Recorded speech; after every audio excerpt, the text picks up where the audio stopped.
live and 3, 2, go. Good morning and welcome to another Money Monday. We are coming to you live from the mountains of North Georgia this morning and excited to be here. We have been celebrating a wedding this weekend, so we're excited for our friends and family and got to see a lot of folks. But this morning we want to talk a little bit more about what we talked about last week, which was can I save my way to wealth? And we had a good dialogue going, and I think we have some questions that people had, and hopefully we can continue down that path this morning and get a little bit more in depth about what do I do, right? So if I can't save my way to wealth, then what now? So how does that work? So we'll start out though by we were riding over here in the car with our kids. We had our younger 2 daughters in the back seat, and one of them is a self-proclaimed comedian. So she says, all of a sudden, she says, "What do you call a magician that's lost his magic?" I know the answer. Anybody want to guess? Ian. Magic. And then Ian is what's left. It was funny.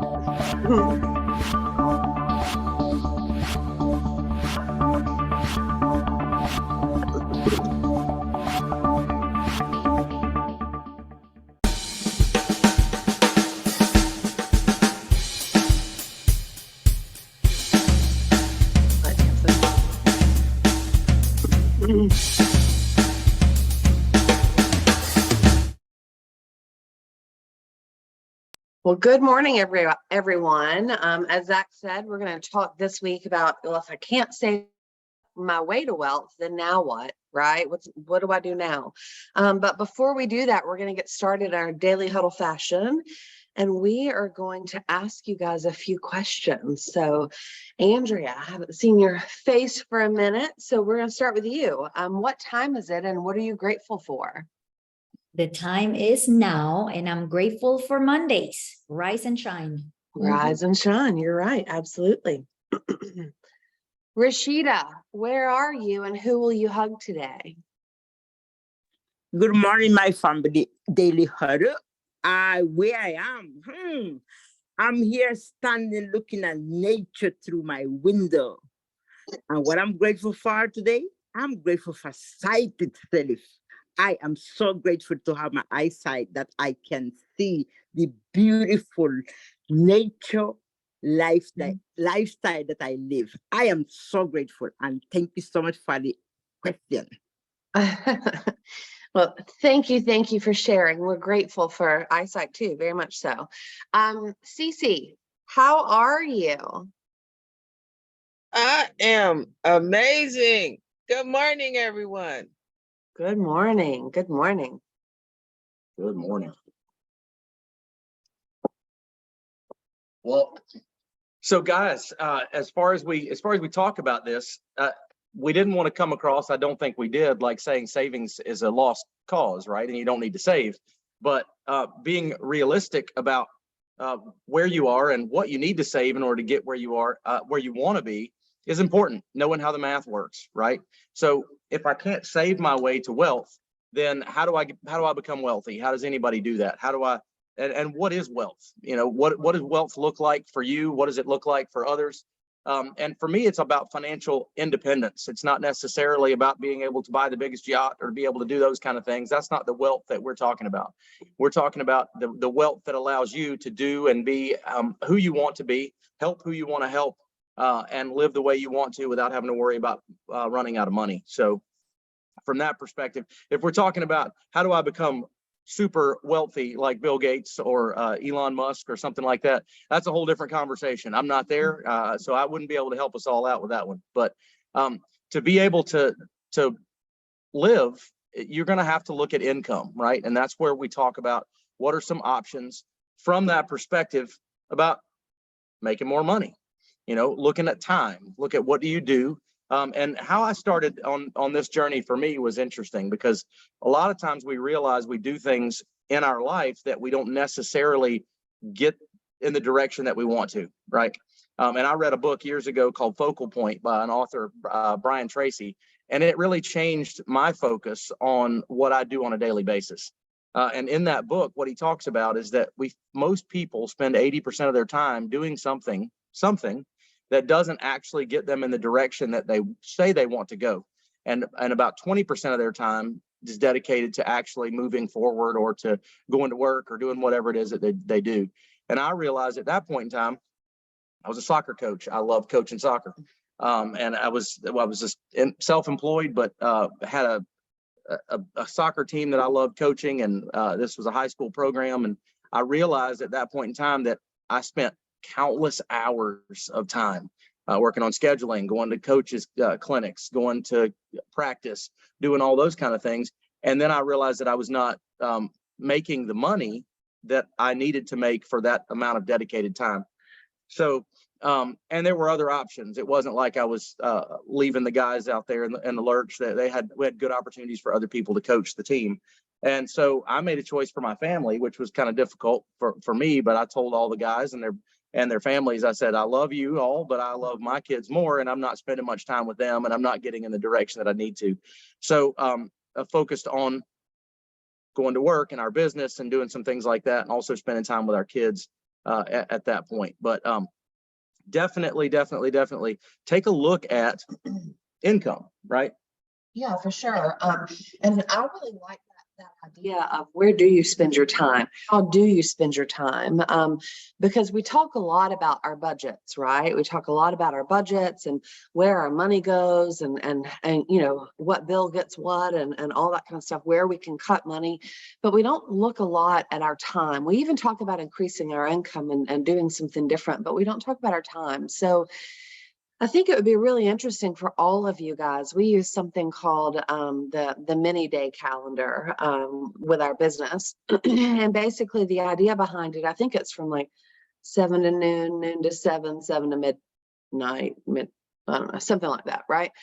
Anyway, you break the day into 3 mini days, right? And then when you do that, you can mark out in those moments the time that is non-negotiable, right? If you go to work and you have 8 hours a day that's non-negotiable because you're working, then mark through those 8 hours. For the time that you sleep, mark through that time. For the time that you have dinner with your family and your kids, mark through that time. And that really shows you how much time you have left in the day, every single day, to afford to do something different, whether again it's an increasing your income conversation, because I don't think anyone can save their way to wealth. They have to make more money, period, right? But how do they make more money? They don't have enough time. And I think that's really a time management conversation. And I think that piece is a huge way to be able to do that. And I remember when you made that decision to leave coaching, and I know it was gut wrenching, but I also know that that book really opened your eyes and you were like, it made you see it differently than you probably ever would have. Yeah. And, you know, we are evident every day. One thing that's finite is our amount of time we have, right? So managing our time is something we can't just go make. We can find time that we have today, but we can't go make more time in our life, right? So what we've got to appreciate, and we've got to do something with it that we value or that gets us towards our life's goals, right? Mm-hmm. So managing those mini days, and what we talk about from those is literally giving yourself time to relax, to have those family times, be intentional about that. But also being intentional about time management gives you the ability, like Kimberly said, to add in something else, or to be creative with, side hustles, or with, going into, and I don't necessarily mean getting another job. Nobody gets excited about going and getting a part-time job, but be creative. There's no shortage of opportunity. There's just a shortage of awareness of opportunity. There's no shortage of money, really, believe it or not. There's just a shortage of focus and understanding about how to go get it. And so I think that's what we learned early on, was that it's not necessarily just about having a job and having one income stream. It's about seeing everything around you and saying, here's a need. How can we fill that? And a lot of the things that you see now came just out of that. Amazon is a perfect example coming out of the Bezos garage, where he's like, what if we could just ship things to people, and has this conversation, and it grows from one thing into another. I'd love to have I have a lot of brainchilds. I have a lot of thoughts that actually drives Kimberly crazy, because I think, what we could do this, and imagine if this were to be the case, or what about this? And our biggest thing recently, and I'll throw this one out there, maybe you guys can help me bring it to fruition, but it's a problem in the restaurant industry right now, in the service industry, and that is that either they can't find the help in the kitchen, or they can't find the help out front. So you go to restaurants a lot of times, and there's a long wait, but there are empty tables everywhere. And I said to Kimberly the other day, I said, wouldn't it make sense if people just understood what they were waiting for was not a table? Because we look at the restaurant and we get frustrated, and we're standing out here and there's all these tables in here. What if they knew they were just waiting on a server? Or they were next in line for a server, but we went ahead and gave them a table, right? And had somebody give them some drinks and let them sit down and start having their time at the table. But they knew they were all even if they had a buzzer. Hey, when your buzzer goes off, that means you have a waitress or a waiter now, or that means that the kitchen can take another order. Whatever it is, I thought that would be something interesting. So maybe there's a business in there somewhere, or maybe we could just share that. And maybe I just don't like standing in front of restaurants waiting when their chairs are there I could sit down in. But thinking like that, thinking all the time, here's a problem. What would be a solution for that problem? And looking around and thinking about how that could be monetized. We're working a lot in another aspect. We have one of our partners with our financial services company that's working a lot with some large influencers in the Latin American community. And they're doing a very, very good job reaching out about financial literacy and financial awareness. But they're monetizing these people's network that they already have, because they see a problem and now they're looking for a solution. So I think that's how you should be with moving towards your savings goals and your retirement goals. We talked about last week, not saying I can't afford it, but say, how can I afford it? I had somebody told me years ago, I was like, I really don't think I'm talking about a Ferrari or something like that. It's a $300,000 car. And no, I don't have one, and I haven't bought one. But at that point in time, they just said, it's just another zero, right? It's a $30,000 car, or it's a $300,000 car. It's just another zero. What could you do to add a zero to your monthly budget, to your monthly income? What could you do differently monthly? And thankfully, we're in an industry where we can actually say, I'm just going to go out and see more people. And I'm going to double down on my efforts. And I would be able to create that kind of change, where I could make 10 times more next month than I did this month. If I put in, 10, 20 times the effort, then I'll get 10 to 20 times the results out of it. So find something like that. Now, in that vein, obviously, we do teach people and we talk to people about savings vehicles. And I would tell you that whatever age that you are, if you're getting caught up, we use a rule of thumb. So you can't save your way to wealth, but you need to be saving and putting money aside. So your goal monthly should be Your minimum goal. She gets frustrated with me because we talk to a lot of younger kids that are getting out of college, and they need to be doing more than this to get way ahead. But the minimum rule of thumb is take your age and add a zero to it, and that should be what you should be systematically putting into a savings account. I know there are rules of thumb about 15% of your salary, of your income. I agree with those as far as that goes, to be sweeping that over and forgetting about it, saving it for a rainy day and for retirement. But while you're doing that systematically, so don't throw that out and not do that savings piece. But while you're doing that, look at other ways where I can make money. What could I do? Maybe there is a license I can get so that I can do something part-time. And we have a lot of people that refer us business part-time that know what we do and know what they do, but they don't have time or expertise. And so they'll get licensed to be compensated on some of the business that we do, and they'll send people to us. So maybe there's something like that. Maybe you have a network of people that you can hook up with somebody else and use it as a referral network and monetize your own network that you already have in place. So I think I'm slipping in and out, moving away from the mic. Okay, stop. We're trying to be closer. Get your face everywhere. Let us know if that happens again. But I think that I really like the idea of ideas, right? I think we all do. So one of the things that I would challenge you guys with, like Zack just said, is start thinking, right? What are your options? What are your choices?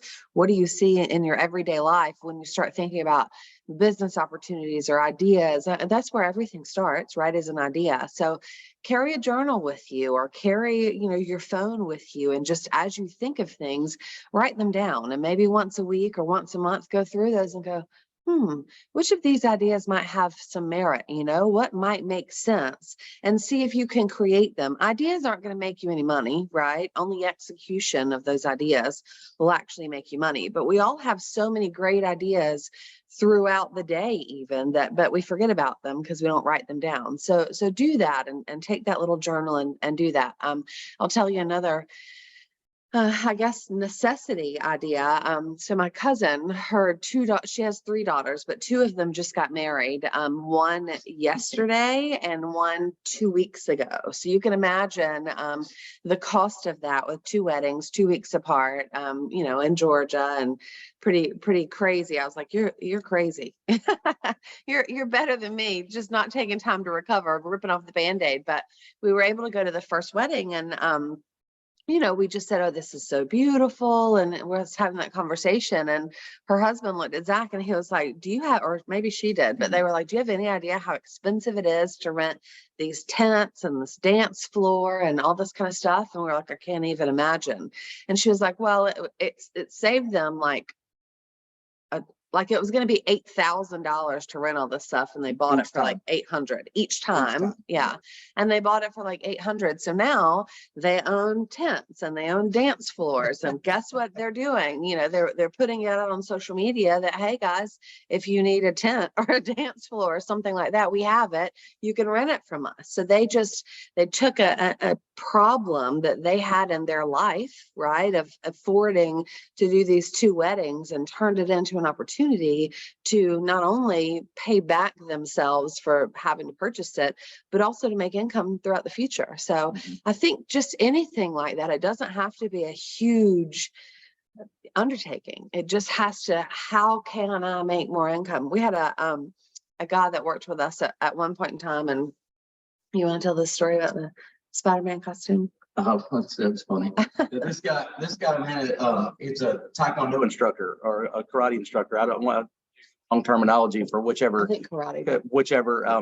Martial art he was, but he's very good, but he ran his own studio, and always had these requests to, he would dress up as Spider-Man for birthday parties, right? Wearing the suit and cover himself up. And he said, I decided when I was going to do this for Halloween one year or something. Going to do it for Halloween or for his kid or something like that. And he said, you know what, if I'm going to buy a Spider-Man costume, I'm going to invest in a really nice Spider-Man costume. So then I can use it over and over again, and I can get paid to do these birthday parties. And so it was just one necessity of my kid wants me. That was what it was.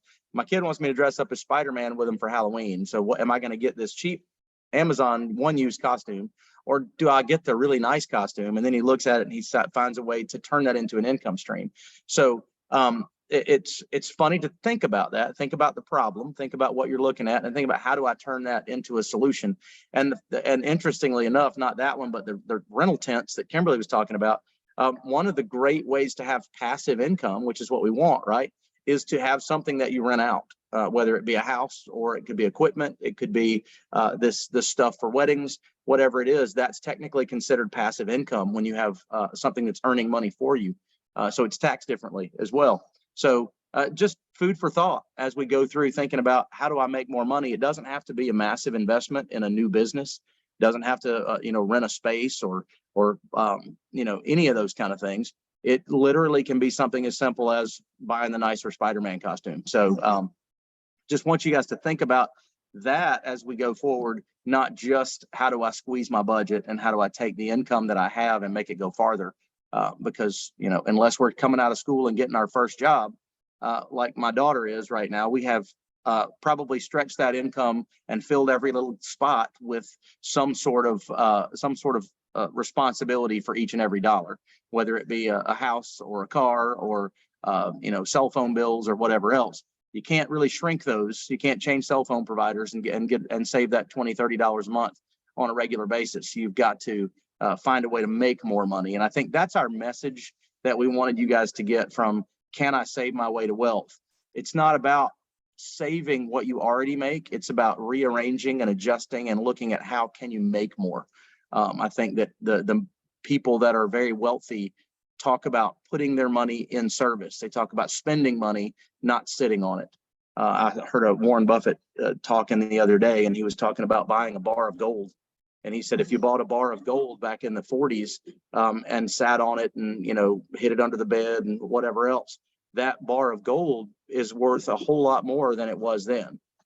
But if you had taken that same amount that it would have taken to buy that bar of gold back in the 40s and invested in business, invested in ideas, invested in other things, it would have been 100 times more valuable. And he was talking about investing in the stock market and in American business at that point was what he was talking about. But putting money to work, he goes to the Sermon of the Talents too, right? Where if you talk about in the Bible, 3 people got their talents, and one of them hid them so that they wouldn't lose them. Another one, put them aside. I'm trying to remember and paraphrasing. And then the third put them to work, right? And they grew. And that was basically what they were supposed to do, was to be good stewards of that time and their talents. So let's be good stewards of our time. Let's give it. We talk about that. We'll talk about giving here shortly, but guys, what questions, comments, other things do you guys have to share with us this morning about your thoughts? I would love to hear some examples of how you guys have increased your income. I know we have a lot of entrepreneurs on here, and I know we have a lot of people that have multiple streams of income. So share with us some ideas and some ways that you've changed your income. Cece? Yes, thank you so much for this conversation. Every week I give away sweets. I sell, pound cakes and desserts and all that. Every day I do. And it has come back to me multiplied. I know it doesn't make sense to give, but perhaps I can't eat all this stuff myself. And everybody seems to smile every time they receive some. So I'm going to keep giving because it comes back to your business. My business tithes. Everything that comes in, I take out 10% plus an offering. And that's instant. I don't wait until the end of the year or what have you. I just do it consistently and then I give out. And so I'm having a birthday and I will be celebrating next month, God willing. And I will be giving away some sweets because I'm trying to be sweeter these days. So that's how business can give. Thank you. I think that's awesome. I think it's a great idea. And I think probably even just giving to see the smiles would be worth it for all of us. But you're right. When you give, you receive so much more. Andrea? Yeah, for me, it starts with listening. So current clients, people that I speak with, is listening to what they're asking for, finding the problems they currently have in creating either products or solutions for those problems, then testing them. Can this become a larger product scale that I can offer? But at the beginning is listening one-on-one, creating a solution for that particular problem, because it's all about them, and then testing it to see if it can become a larger scale solution. So that's kind of the process I follow. Great advice. I love that. Listening, something we don't do enough of a lot of the time. Good morning, Sorrel. Good morning, Zack and Kimberly. I love this conversation. And what comes to mind is a conversation that Giovanni and I have been having over the course of time, right? Gio talked once about you are your own economy. Mm-hmm. And one of the things we're discovering is that, yes, dream about making more money. But what sets the whole thing into motion is actually declaring a goal of how much money you want to make by when. And what we're finding out is that the moment you make that declaration, I want to make an extra $100,000 this year by the 31st of December. And you make it not like you're wishing it, but you're actually promising yourself that this is going to happen. It actually begins to alter your life. And the kind of ideas that you're talking about show up so you can fulfill on a promise you make. So it's not like putting the cart before the horse, but it's kind of like that. The horse is the promise. The cart are the ideas and the work you put into it to fulfill the promise. So, man, I love it. Let's all make more money, but let's say how much we want to make. Well, I think that goes straight back to The Secret, right? And you guys probably remember that book that was out years and years ago, and just declaring your intentions and knowing what's going to happen and believing it into reality. You can't, and we talk about this all the time, you can't just sit on your couch and like say, I have a check coming, because most of the time that doesn't work. But when we have that daily affirmation, it's weird, but the universe just always magically works in our favor, and we draw that to ourselves. We used to joke. So when I first started in this business, Zach's aunt actually is the one that recruited us into this world. And, you know, I was a kid, I didn't know anything. Zach wasn't very happy with me because I wasn't home very much, because I was, you know, building my dreams and I was leaving teaching. This was going to happen. But Jeannie and I, we would go everywhere always. And some of the things that she would talk about is just the power of your mind. And, you know, silly things like parking lots, right? And Zach used to get so mad at me, and he was like going to park at the very end, you know, at the mall or whatever, like way out in the middle of nowhere. And I was like, no, we're parking up front. And he was like, Kimberly, there's not a spot up front. And I was like, you drive up there, I bet you there's a spot. And every single time there's literally a front place parking spot, and he always would laugh at me. He's like, you didn't do that. I'm like, well, maybe I didn't. There's a parking spot. So right about that. Yeah, my kids call it juju, you know, but it's true. You know, you become what you think about. You bring it to you all the way around. So I definitely think declaring your intentions is huge. Yeah, I think that, I mean, that sounds. He's gonna say you didn't do that. Sounds kind of silly, right? But what spot had magically appeared, but either way, the parking spot was there. Had I not gone up there to look for it, right? I think that's the message is, had I not taken I never would have gotten a parking spot, right? I would have parked in the back if I didn't go look for it. So we have to give ourselves permission to look for opportunity and give ourselves permission to make that extra $100,000. And I think when you give yourself permission, the subconscious mind is a powerful thing.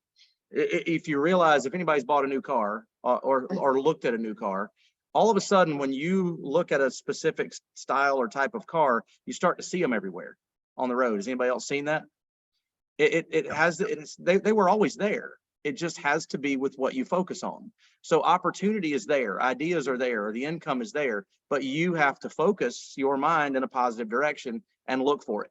And I think that declaring that intent of, I'm going to look for it, I'm going to do this, and this is how much I'm going to make. I love that. So and the other thing we find powerful is something similar to the huddle here, right?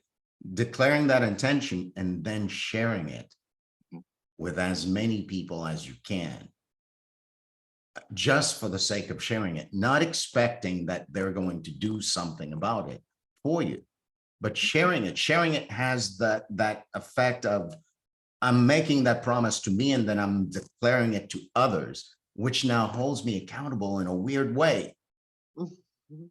So I love it. I love it. It's easy to back out on yourself, but when you put it out there for other people to see, and they see you backing out, that's a whole different, you know, wait a minute, I thought you said you were going to run every day. I thought you said you were going to, you know, do something different, but you're doing the same thing. So, but yeah, it's great way to wrap that conversation up, is that it all starts with a mindset. It all starts with a decision, and then putting that decision out there, like Sorrel said, for other people to hear your commitment to what you're going to do, puts your feet to the fire, and you know, kind of reminds you every day. It's something you got to do, not something that's just going to come to you while you're sitting on the couch. That was the other one. So yeah. Well, guys, as we wrap up today, I want to remind you of our 8 tenets. Love, laugh out loud, stress less, eat mostly plant-based, give those sweets away, right? Sleep, move, get up and get going this morning. And then finally, take your pause, check yourself before you wreck yourself. Give yourself a minute. So guys, thank you very much. We'll see you same time, same place tomorrow on the Daily Huddle. Bye, guys. One love, guys. Thank One love. you. Excellent Yes, job. You're Bye. welcome. Yes, you can call me. You have my number, I think, right? I hope so. I'll put mine in the chat. Can I do that? Yeah. I think I have yours. I'll text you.